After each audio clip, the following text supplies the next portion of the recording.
ಸರ್ಕಾರ ಇರ್ತಕ್ಕಂಥದ್ದು ಸರ್ಕಾರಿ ಆಸ್ತಿ, ಸಾರ್ವಜನಿಕ ಆಸ್ತಿ ಕಾಪಾಡ್ತಕ್ಕಂಥದ್ದು.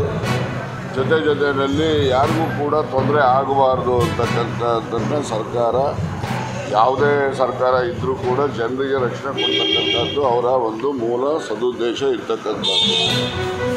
ಸರ್ಕಾರಿ ಆಸ್ತಿಯನ್ನು ನಷ್ಟ ಮಾಡೋದು, ಸಾರ್ವಜನಿಕರಿಗೆ ತೊಂದರೆ ಕೊಟ್ಟಾಗ ಪೊಲೀಸರು ಏನು ಕ್ರಮ ತಗೋಬೇಕು ಅದು ತೆಗೆದುಕೊಂಡಿರ್ತಾರೆ. ಅದಕ್ಕೆ ನಾವು ಟೀಕೆ ಮಾಡ್ತಕ್ಕಂಥದ್ದೆಲ್ಲ ಮಾಡಿದ್ರೆ ಸುಮ್ಮನೆ ಊಹೆ ಮಾಡ್ಕೊಳ್ಳೋಣ. ಪೊಲೀಸರು ಏನು ಕ್ರಮ ತಗೊಳ್ಳದೆ ಅವರೆಲ್ಲ ವಿಧಾನಸೌಧಕ್ಕೆ ನುಗ್ಗಿಬಿಟ್ಟಿದ್ರೆ ಏನಾಗ್ತಿತ್ತು ಹೇಳಿ ನೋಡಿ. ಅದಕ್ಕೆ ಆಗಬೇಕಾಗಿತ್ತು ಅದು ಆಗಬಾರ್ದು ಅಂತಕ್ಕಂಥ ಮುನ್ನೆಚ್ಚರಿಕೆಯನ್ನು ಪೊಲೀಸರು ತೆಗೆದುಕೊಂಡಿದ್ದಾರೆ. ಅದ್ರ ಬಗ್ಗೆ ಈಗಾಗಲೇ ಚರ್ಚೆಗಳು ಕೂಡ ಎಲ್ಲ ಆಗ್ತಾ ಇದ್ದಾವೆ. ಅದ್ರ ಮೇಲೆ ಜುಡಿಷಿಯಲ್ ಎನ್ಕ್ವೈರಿ ಆಗಬೇಕು ಅಂತಾರೆ. ಇನ್ನು ಕೆಲವು ಜನ ಸಂಬಂಧಪಟ್ಟವ್ರನ್ನ ಅಮಾನತಲ್ಲಿಡಬೇಕು ಅಂತಾರೆ, ಪರಿಹಾರ ಕೊಡಬೇಕು ಅಂತಾರೆ. ಅವೆಲ್ಲ ಚರ್ಚೆಯಲ್ಲಿ ಇದ್ದಾವೆ. ಅದು ಮುಂದೆ ಏನು ತೀರ್ಮಾನ ಆಗ್ತದೆ ನೋಡೋಣ.